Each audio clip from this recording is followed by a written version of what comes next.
Hi folks, it's Jordan here from VGC, bringing you some brand new footage from Saros, the upcoming PlayStation 5 exclusive from Housemarque.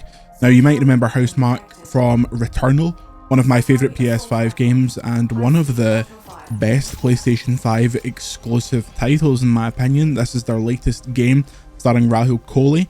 You play as Arjun, who is basically tasked with finding these people who have explored this planet and have become lost, so your team is sent in after them to try and find them, and in the middle of doing that you're getting shot to pieces by absolutely everything on planet Earth. So it's a third-person shooter once again. If you've played Returnal, this footage may seem quite familiar to you, at least from a gameplay perspective. Also, incidentally, before someone asks, this voiceover is a prerequisite of us being able to share this footage, so I do apologise if it's not your cup of tea. I will shut up at some point and let you just enjoy some of the bang crash wallop of Saros here.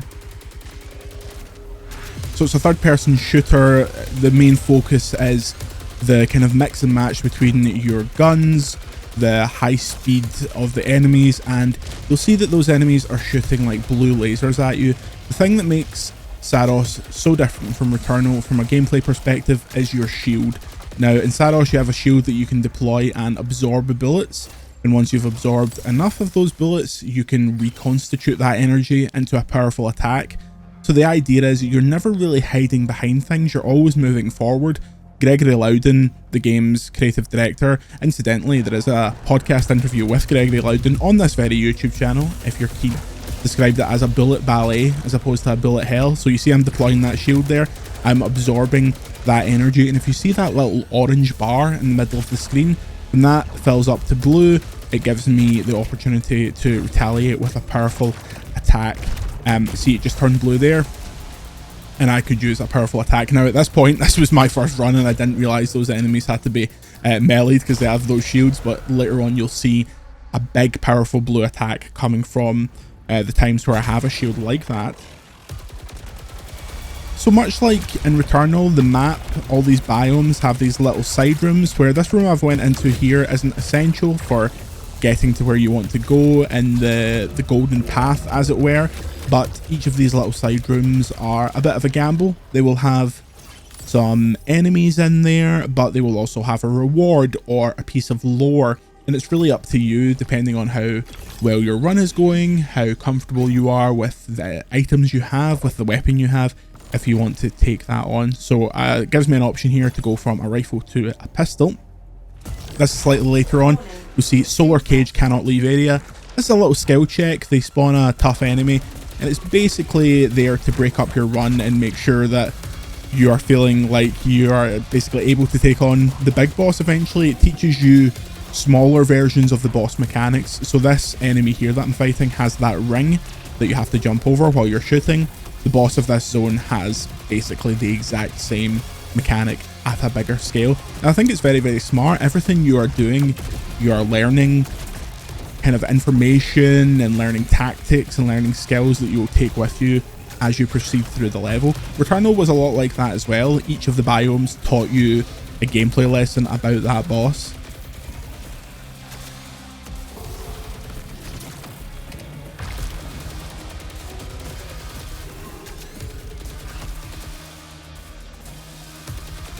You'll see there that enemy attempted to do a red attack. Those are unblockable. The yellow attacks you can dodge through, which you are encouraged to do. So here we're about to engage the Eclipse. Now the Eclipse is the game's main mechanic here. When you engage with the Eclipse, the world around you changes, the enemies get tougher, the world visually changes as you can see here, and the amount of energy you get back from the little golden material, which is your upgrade material, is increased in value. So the idea is if you want to level up quickly, which we'll talk about that later, there is a leveling up system in this game, you're going to want to jump into the Eclipse, which you can activate on your own essentially. The first biome is more teaching you how to do it. The second biome is a bit more kind of player controlled as to when you decide to play in the Eclipse mode. But you'll see here, I'm getting absolutely beat to bits here. You see my bottom left hand corner, that is my health. These like corrupted gold pieces that are raining down are corrupting me. The enemies are much tougher. They spawn in greater numbers, and they are more erratic with the way they attack. You can't really retreat because they will just chase you down, but they obviously yield greater rewards. The idea being, if you are going through a biome over and over again trying to get to the boss and you're a bit sick of doing the traditional loop, you can go straight into Eclipse mode, or almost straight into Eclipse mode, and turn up the danger, as it were. That's a theme that goes throughout this game. We didn't actually get to play with it, but they've talked about it a lot in pre-release. They have these modifiers where you can make the game easier or harder by giving yourself bonuses or disadvantages, but they always have to be in a balance. So if you make the game super hard, the game will give you some sort of positive to balance that out. Same if you make it super easy, perhaps the yields you get back will be terrible. That system was introduced in the stage of the game just after we played, but it seems to be a game that is addressing the fact that a lot of people thought Returnal was too hard. Let's face it, I didn't think Returnal was too hard. I completed Returnal during the preview session, during the review session rather, and Returnal is a hard game, but it's not too hard. I like hard games. I think hard games are having, or have had, a bit of a moment, so I've always found it a bit strange that people thought Returnal was so tough. But this game seems to answer a lot of those problems. I said this to Gregory Loudon when they announced this game and they were speaking about that reaction to Returnal. I was genuinely quite worried that they would make it too easy and dumb it down, and it's certainly something that Returnal was not, was a dumbed down experience. Very glad to report that is not the case. This game is still really tough. It still beat me to death a good couple of times. So this is the end of the first zone. I'm going into the first boss here, which you'll access very early on in the game. There's no story spoilers in here. The first two bosses are in this video, but again, I managed to get to these first two bosses within 2 hours. I played from the start of the game, so it's not anything too deep. As you'll see here, this horrible dweller, the prophet, made up of like roots and branches. So you see exactly what I was saying there. That bigger enemy was teaching you how to do these floor dodges, and the big boss basically capitalizes on that. For this boss, you're shooting the things behind it and then shooting the eye in the middle. All the while, the boss is hitting you with those massive golden beams, which you can dodge through, and the blue attacks, which you can use into your shield and then retaliate with. I brought this up as well, that it feels almost like a rhythm game, because you are reacting to enemy attacks in such a way that it feels like a note highway coming towards you. As you see that those 5 blue dots flying towards you, you know exactly when you're going to have to go shield, shield, shield, dodge. It's like Thumper, which was a music game that you may not have played, but it's pretty intense. And I was really enjoying myself. You may notice that I'm struggling here, but I think I've included the run where I actually beat this boss. And I hope it kills me in a moment, because it'll let me talk about another big change coming to the game, which is obviously why I died. I died for content reasons, so I could unify my thoughts, not because I was absolutely chopped at the game itself.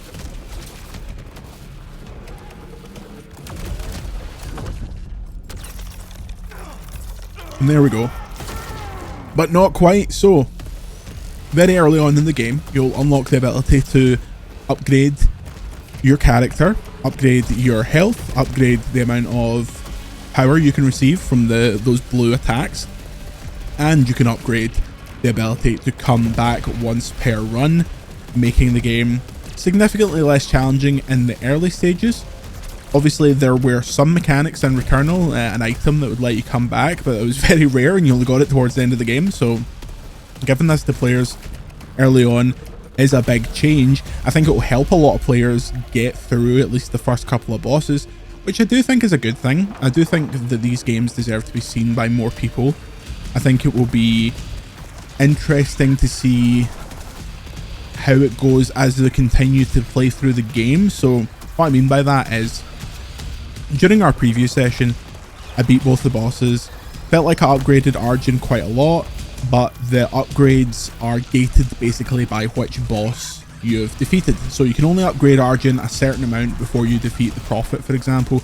You can only upgrade Arjun a certain amount before you beat the next boss, and that's kind of how it's gated, so you can't become extremely overpowered. The game is still full of skill checks, the bosses being the most obvious ones.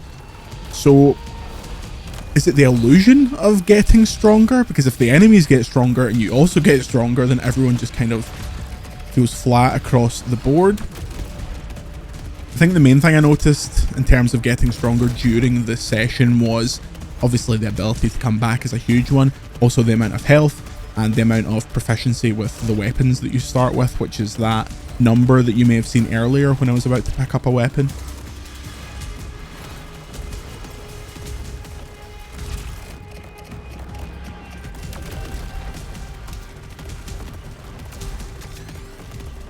And a surprise to absolutely no one, it is a visual treat of a game.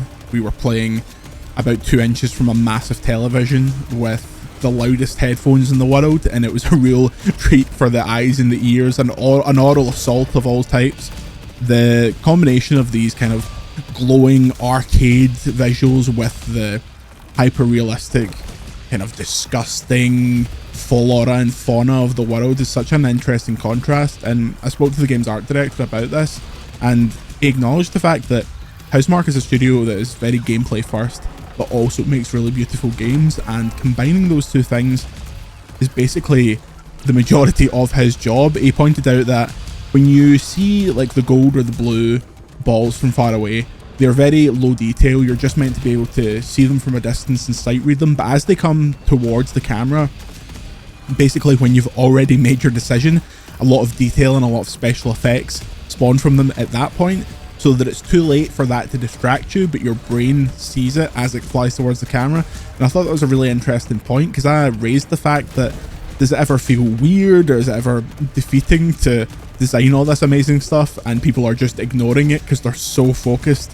on the myopic corner of the screen where they're trying to stay alive or trying to deal damage?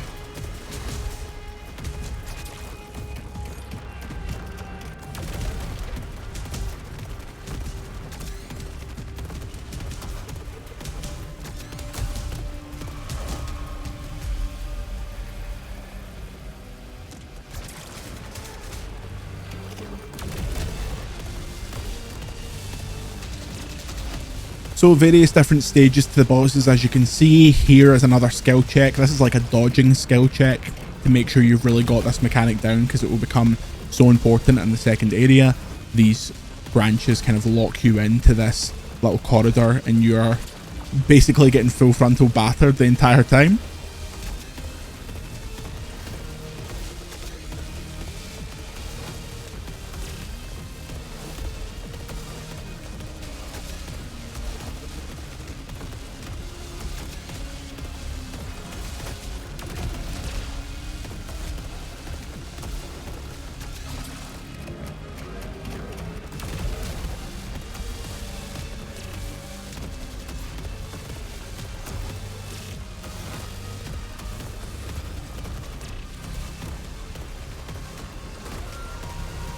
And there you go, there's your first boss defeated. Now, I think it's quite interesting, and it's something that I'm surprised I've not mentioned yet. The guns have a generous amount of auto-aim, which seems to be due to the fact that there is so much to pay attention to, that the game wants you to basically not have to worry too much. There is a reward for actually aiming, but most of the time you get away with just holding R2 and the bullets will find their way there. For example, with this shotgun, by the way, we're in the second area here, this kind of sunken depths area. This shotgun has a big horizontal spread, but then if you decide to actually aim, you can, at the ancient depths, sorry, not the sunken depths. You know how I know it's called the ancient depths? Because it says it right there. If you decide to aim this shotgun, it has a vertical spread, and this area is full of enemies that are like mechanical jellyfish that are all vertically oriented. So there is a bonus for aiming. There's also some guns that don't have auto aim, one of which I think is in this footage, that is incredibly powerful, but obviously you have to aim and hit all of your shots. So it's a trade-off, it's a push and pull. You see here the mechanical jellyfish arrive, and I use the aim, the alt fire to do more damage when you're in that vertical spread rather than the horizontal spread.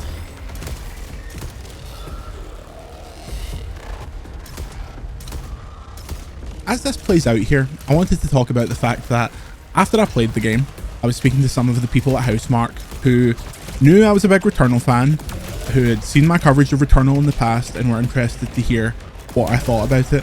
And I honestly felt bad about saying, obviously it's brilliant. I would have been shocked if this game wasn't brilliant. This is the rub here. This is the headline. I think Saros is fantastic. I am genuinely so pleased with it from what I played. I was desperate to play more as the demo wrapped up, and it's just nailed what I loved about Returnal, but expanded it in such smart ways. Returnal feels like this bold kind of first album where the edges were a bit rough and it was a bit too hardcore. This isn't mainstream Returnal by any stretch of the imagination, because it's still pretty tough. It's very, very refined, and it's very, very smartly tuned. They're not a studio that does sequels, but this does feel so much like a spiritual successor to Returnal. Not least because Jane Perry's in it.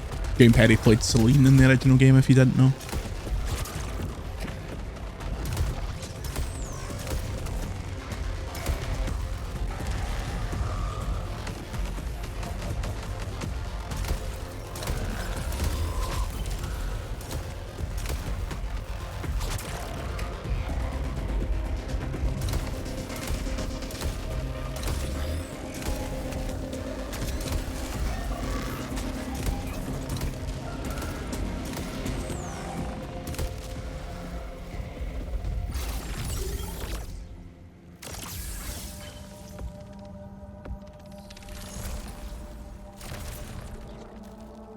You saw there I picked up another version of basically your arm power in the game. The thing that is being generated by those blue attacks, you can get different variations where it shoots kind of different. It's essentially another weapon. It shoots differently, so sometimes it will be spread out into massive like tendrils, or some of them will be almost RPG like. You also see at the top of that thing the corrupted artifact. Returning from Returnal is the idea of picking up abilities that give you a bonus and a disadvantage.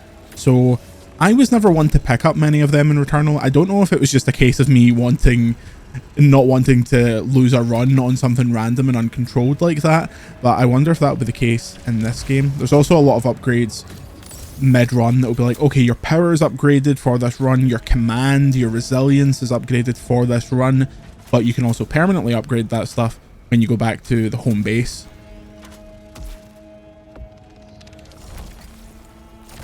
Prominence and Disruptor, two of the abilities there.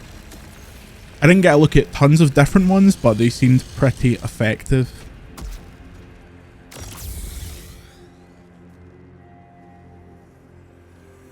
I played through Returnal again recently, and I don't know if this is just because I was getting bad runs in Returnal, or if it's actually the case in here, but I felt like I was running into health in Saros a lot more frequently.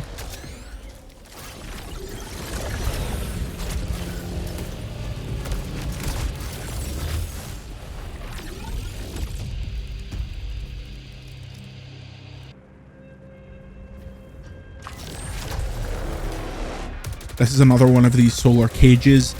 In this second area, the Ancient Depths, I felt that the solar cages and the general level of threat really ramped up. The first area wasn't tutorializing per se, but it felt like training wheels almost. It's like, here's the base mechanics, here is what you should expect, and then this is the real first zone, I feel like. You can even see the intensity of the number of enemies on screen, the different speed of attacks that are hitting you, so you can't get into a really easy, concise rhythm.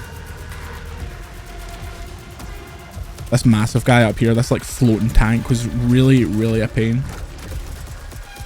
So this is actually the gun with no auto fire. You see I'm dialing in the shots here, and it's taking a lot more damage because I'm dialing in these shots.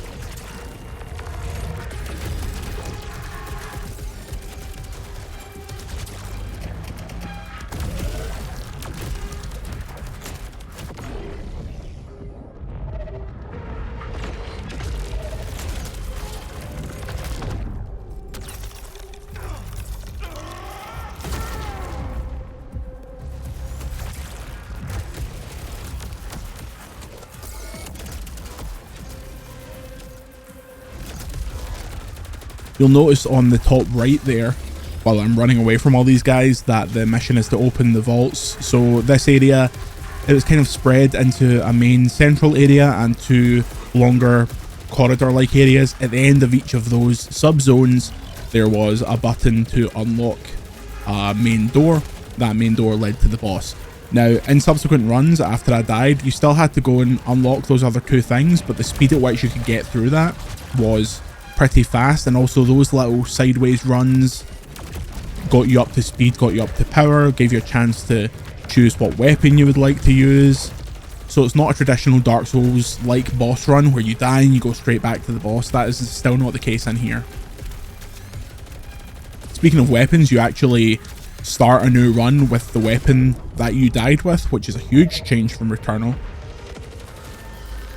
That really supports the kind of one more runism of like a Hades or something like that, whereas in Returnal you always started back with that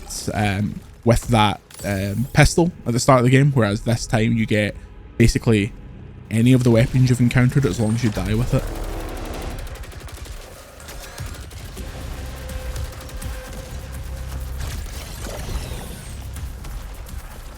This may have actually been the gun with no with no lock-on fire.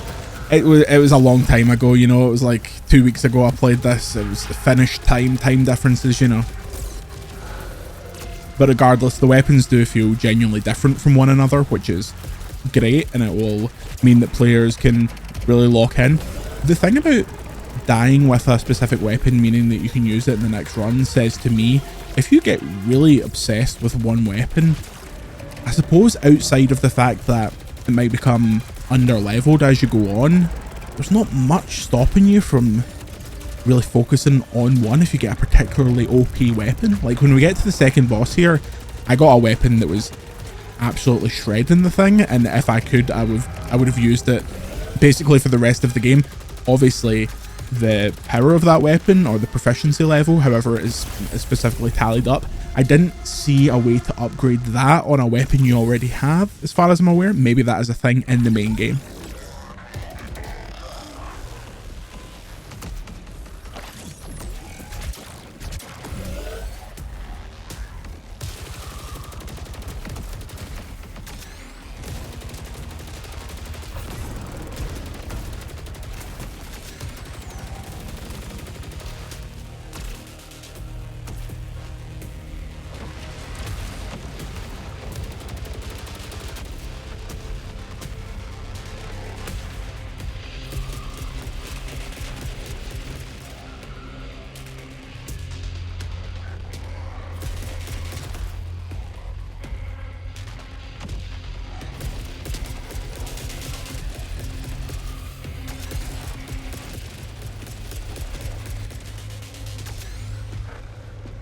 For players who weren't enamored with Returnal but liked it in theory, like the start of the game, but maybe it got too hard for them, I think Saros is definitely worth taking a second chance. I'd recommend you go and check out the written version of this preview over on the website, where I get more in depth and obviously speak to the team behind the game itself. But all of the changes they've made and all of the things I've seen, as someone who loves that original game and would honestly just take a Returnal if you will, with very little difficulty changes, or just a red version of Returnal rather than a blue version, I think they've really done something special here.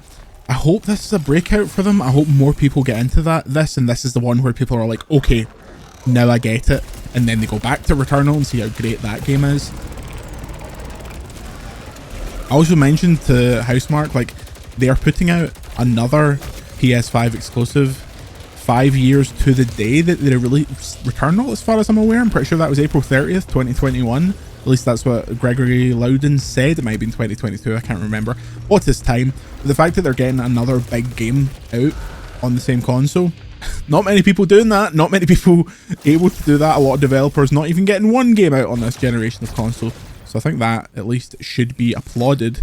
I do hope people check it out. Obviously, if you've seen that, if you're this far into this video, you're probably a serious Returnal head. You're probably seriously on the subreddit. And you see there at the bottom, it says rewire auto fire disabled. That is in fact the auto disabled gun. auto hit rather, not auto fire. It doesn't have auto fire. It has lock on shooting.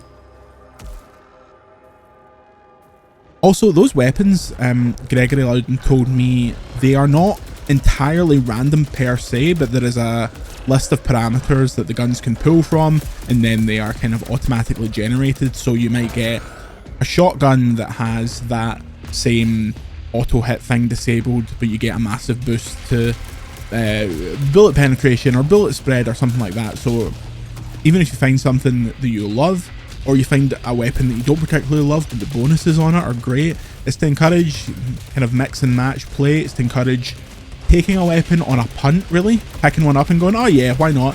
If I die, I can come back stronger, as the game's marketing tagline says. Also, the adrenaline level system at the bottom there, as you continue to kill enemies without getting hit, you get little bonuses. Like I said there, your infrared was boosted. Those levels get higher and higher, and I think one of the upgrade paths gives you specific bonuses tied to how high your adrenaline gets. Here we are, the second boss, Bastion. Boss design, amazing. Again, not really that surprising. This boss had this 50-50, if you remember that show, if you're a child from the UK, this 50-50 challenge where you have to decide if you want to do a block and absorb some of the power, or you want to do a dodge and go through the gold stuff.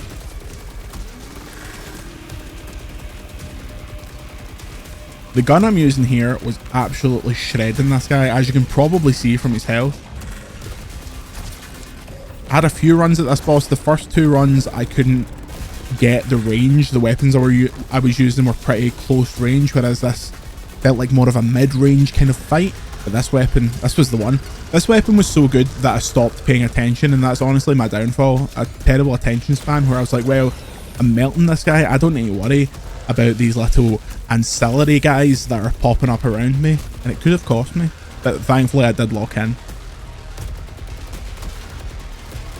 For more coverage on Returnal, you can check out the site. You can also check out the 2 interviews that are now on this very YouTube channel with both the game's director and art director.